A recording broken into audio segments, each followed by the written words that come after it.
Now, every so often, you'll encounter something and it'll make you think. And when you think about it, uh, there's not enough information for you to really conclude one way or the other. But the most plausible things you can think about are either conspiratorial, very, very paranoid sounding, or totally ludicrous. And uh, although this is certainly not a new notion that I've had, and certainly not unique to me, I definitely had uh, an episode of this yesterday when I was watching the ABC Nightly News. Now, obviously, there's the big three networks: ABC, NBC, CBS. I don't know why, but in my household, it's always been ABC that they watch, and it's kind of weird because there's no explicit "we prefer ABC" or think it's better. It's just that's what my parents have always watched, and that's kind of what I always assumed was that, I never really watched CBS or NBC, even though they're all pretty similar. But we were watching the Nightly News yesterday with Diane Sawyer, and about half the stories that they covered, maybe even 2/3 of the stories they covered, have practically no plausible connection to something that could be considered national news. They had a story about a flight it was quarantined at Chicago airport, apparently because one of the passengers had a rash. It's not particularly interesting. As far as I'm aware, there are no plagues that are known to exist that will cause a rash and will exterminate the entire country or kill millions of people. In fact, the flight was actually leaving from Detroit, so it wasn't like some strange disease could possibly have been imported from Africa or something. They were saying the passenger was from Ghana, but the plane left from Detroit, so if there was really some kind of quarantine issue, then it was already in the United States. But I could see possibly talking about that a little bit. They did it as kind of a breaking news thing at the start of the broadcast and at the end. But that was hardly the worst of it. Then they did an extended segment on Ann Romney, Mitt Romney's wife, and her MS. And of course, the segment was lauding her endurance for being so involved on the campaign trail, and then quibbing that she had MS and that this made this difficult for her. That is a personal interest story that has really no place in the media. Covering the campaign, that would be national media attention. Examining the positions of Romney or Obama and juxtaposing them, that would be national news. But they didn't do any of that. There wasn't a second spent analyzing the different policies of the two. The only juxtaposition that they did was to talk about Michelle Obama and how her father also had MS. So isn't that interesting and worthy of 5 minutes of highly valuable national news? But it went down from there. Then they did a rather extended story about a little boy who was at a baseball game and I don't know, it wasn't even a ball that wasn't a home run or anything, but one of the outfielders ended up with a ball that was out of play, and he tossed it into the stands. And a woman caught it. But 2 seats down, there was a little boy, and he wanted to catch it. And he started to cry because she caught it. And they actually spent about 5 minutes on this story. I could see this story being on ESPN in their highlight reel or something like that, or maybe on a local station in wherever town this happened. I think it was a Yankees game in Texas, so I could see them covering this in Texas. But they spent a long time, and they're showing the boy cry, which, babies cry all the time, and nothing really, this baby is at a Major League Baseball game. Obviously, this baby, this kid, this toddler, doesn't have it that rough. He's at a baseball game. Okay, his ribs aren't sticking out. He's not in Ethiopia. He didn't just get cancer or something. He was, and there's of course thousands and thousands of those. So you'd think all their suffering would be more important. But even their sufferings, that's one individual on a whole continent with hundreds of millions of people. But they show this one little kid, and he cries, and then they make it sound like the lady who caught the ball is some kind of ogre, and then they show her like posing for a photograph with the ball, you know, like, and they even imply that they actually make it explicit that she's rubbing it in the little boy's face, when in all likelihood she's completely unaware that it even happened. You know, like she is morally culpable, and that not only morally culpable, but this is a national issue because she didn't realize that a toddler was crying 2 seats away. And then the worst part was at the end, you know, the big telescreen or whatever witnessed the whole event, and somebody gave word, and there was a bullpen close by, and one of the players tossed a ball to the little boy.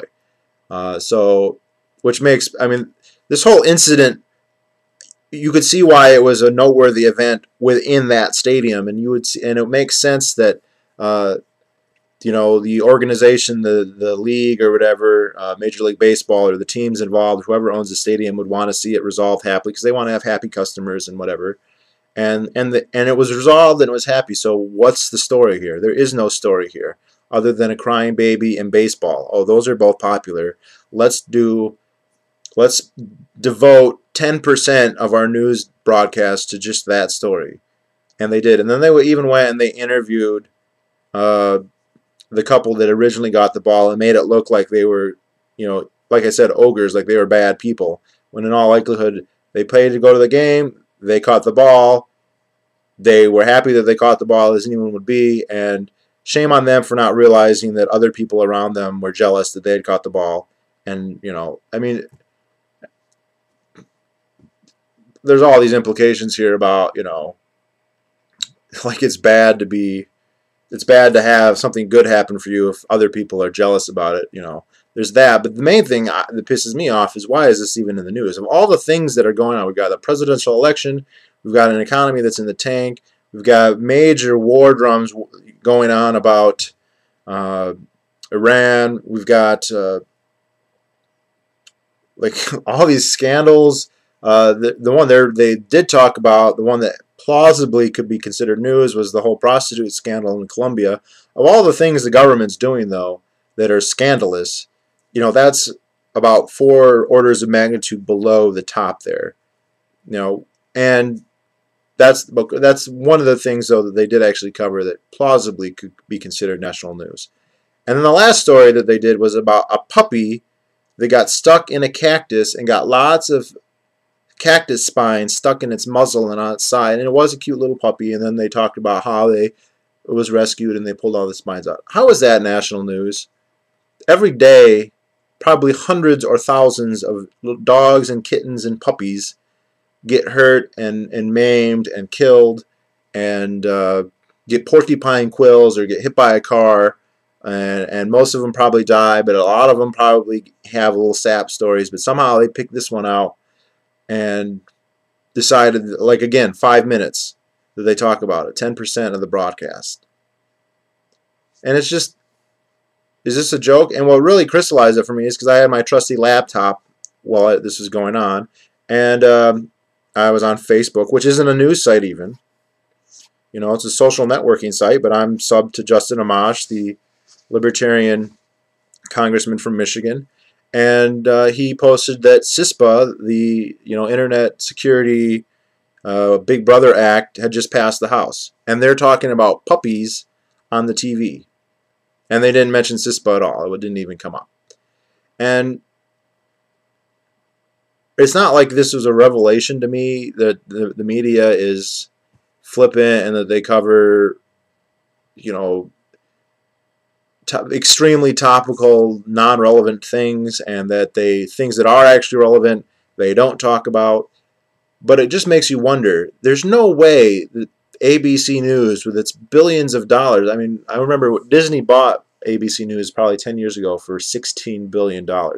They have enormous resources at their disposal. There's no way they are unaware of CISPA passing, or like the Fast and Furious scandal, or the actual stated political platforms of someone like Romney or Obama. There's no way they don't know it, but they spend their time looking for puppies and little boys crying at baseball games. And these are the people who think that they're like the journalistic elite that they are serving. I mean, they really believe this. Whenever you talk to them, whenever they have,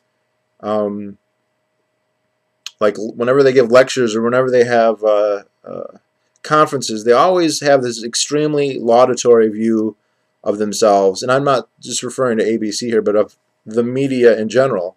That they're the watchdog group, the organizations, the institutions, whether they be print, radio, television, that are there to keep us informed and allow us to be wise. And even with an emphasis on keeping an eye on the government. I mean, really, they have a, hey, democracy, all that bullshit, and you know the only way that's going to work is if we're doing our job, keeping the voters wise and up to date and knowing what's going on.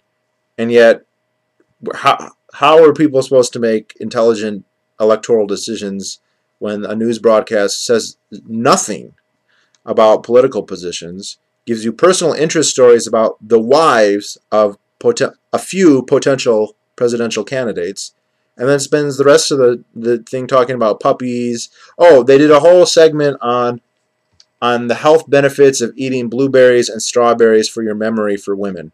That's interesting. That should be in like a health magazine, and you know maybe on 2020 or 60 Minutes or something they'll do a little thing on that. But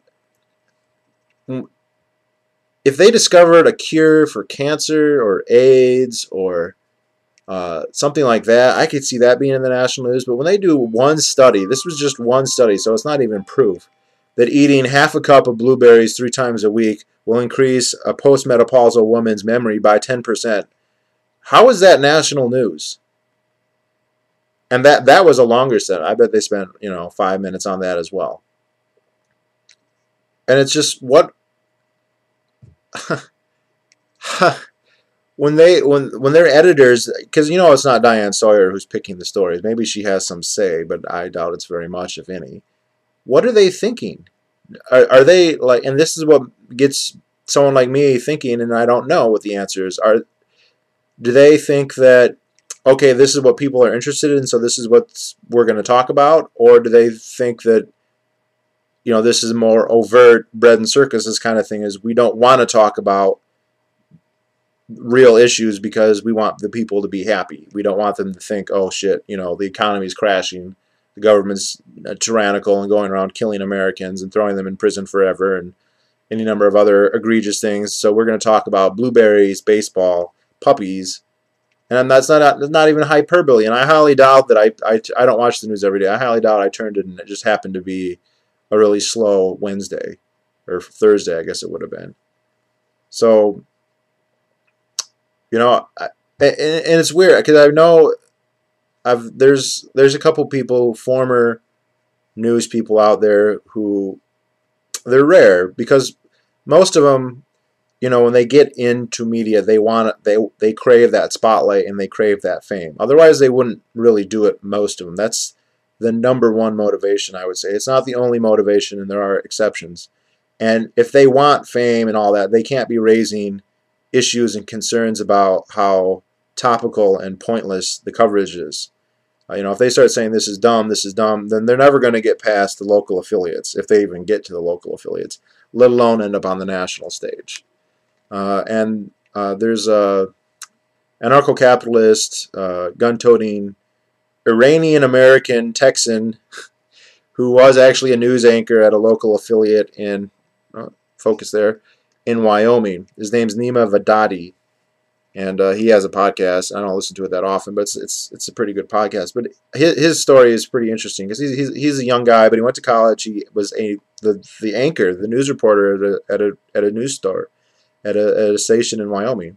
Obviously, that would be a pretty small market, but he said there was this weird thing where he would want to do a story about corruption or something, and they would just say, no, that's boring, no one wants to do that. And then they'd say, here, you want to go and interview, the local soccer team because they're doing a lemonade stand drive for breast cancer or something. Or, and he would think this is stupid. And I've heard not just from him and not people who are just libertarians who get into it and are like, this is stupid. here they wrap themselves in this cloak of public service and performing a vital function that democracy needs, and yet then once you get there, like, well, this is basically just totally topical entertainment, and we're just filling the vacuum, and they don't really cover anything unless they have to, unless it's so in their face that they have to cover it. Otherwise, they don't. And one wonders. I just wonder how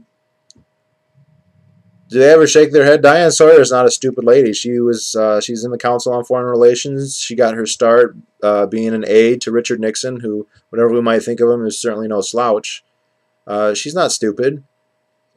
And yet she does these documentaries on puppies, and you wonder, what does she think? Like, does she realize that this is just to obfuscate reality from the American people, or does she think that this is actually deserves 10% of their nightly news broadcast is what it deserves? Is that what she thinks? And all her co-workers and everyone else who's there? And it's really weird because the 24-hour news segments or channels, I don't even think they do stuff that's that topical. And then they have to fill the entire day. And here, these main news networks, well, they cram in the whole day in half an hour, and they spend literally 80% of it on stuff that has no plausible connection to national events. And the other 20% are 2 or 3 orders of magnitude less important than the main things that are going on. And yet, that's it. They don't even cover the main stuff, ever. And when they do, it's in a completely perfunctory way. So people wonder, like, why Ron Paul, doesn't do better or whatever. Don't understand, because a lot of people, that's how they get all their information, is from that, and they don't know. And I mean, aside from the fact that the kind of the messages that are being conveyed are emotive, socialistic ones, that you should feel guilty if you get lucky in something, and that it's wrong if you don't give it to a crying baby or whatever. Just like with a puppy, that's just supposed to make you feel good. No one's going to go out and start an organization to prevent puppies from getting cactus spines in their muzzles, I'll assume. Maybe I'm speaking too much to say that, but it's it just really, I don't know, what do these people say in their board meetings, and how do they live with themselves? You can't have this pretense of we're providing this vital service and then do something that's obviously not a vital service at all. And the defense that they have, like the defense that Nima was saying, is they'll say, well, people just are, this is what interests people. Well, if you think your job is to inform the public, then you shouldn't care what people want to be interested in. You should tell them what's important. You can't say our job, we perform this vital function, but if people want us to talk about ice cream and puppies, then that's what we're going to do instead, and baseball. Then don't pretend that you're the nation's leader in news, which they all claim, that they're the news leader. They all can invent a rubric by which that they are, and they all do. Most trusted name in news or whatever. Why? How can anybody find that to be satisfying, fair? I certainly can't. To me, it's exasperating. You don't even want to turn it on, except to see how crazy it is, to see how stupid it is, and to realize that still there's tens and tens of millions of people who that's where they get all their information from. Or from the newspapers, as if that's any better. It's slightly better, I guess, because then you're reading, and so it's like your brain is doing a little bit more of a workout, but it's hardly any less topical. So I don't know. My guess is there's a combination of they think people will like it and they don't want to piss off their masters. I know a lot of people like to bring up the military-industrial complex and say, well, most of these firms are owned by large conglomerates that have interests in the status quo, which is certainly true. But also, just like the big three, the way their licensing works out is they basically have to conform to a certain kind of mildly pro-government view. Otherwise, they could be accused of abusing their privileged use of the public airwaves that the government didn't invent, discover, or create, but nationalized just the same, and then doled out as an oligopoly to the big three, and set conditions on their use of that monopoly, which were vague, but in practice have amounted to you can't be critical of the government, otherwise you're being partisan, and that wouldn't be fair. That's originally what started to happen. When they first started to dole them out, it wasn't TV, it was radio, and there were radio commentators who were very, very partisan. Typically on the right side, actually, back then, who were very critical of the government. I'm talking about back in the late 20s, maybe even before the Roosevelt administration. Some of them were really famous, though, like Father Coughlin. He's one of those figures who was really famous in his day, one of the most famous people in the country, actually, who very few people are aware of today. And they were, and I'm not a Father Coughlin fan so much, but they were really, really partisan, and a lot of them were against the government, and to a certain degree, anyway. And what happened is the FCC would come in and say, well, these are the public airwaves, so you can't be on here bashing just Democrats. If you're going to bash, you have to bash equally. And the bottom line is basically, in order to avoid their very vague wrath of coming down and first fining and then perhaps even revoking the license, out of focus there, you basically could not be critical of the government. You have to be middle of the road, which unfortunately is not really middle of the road. It's just pro-government. And so they don't cover all the bad things they do. If they started to, they could risk their licensure. And they've gotten to the point now where they don't even think along those lines anymore, I'm sure. So it was very frustrating and annoying, but I guess not much of a surprise. So that's it.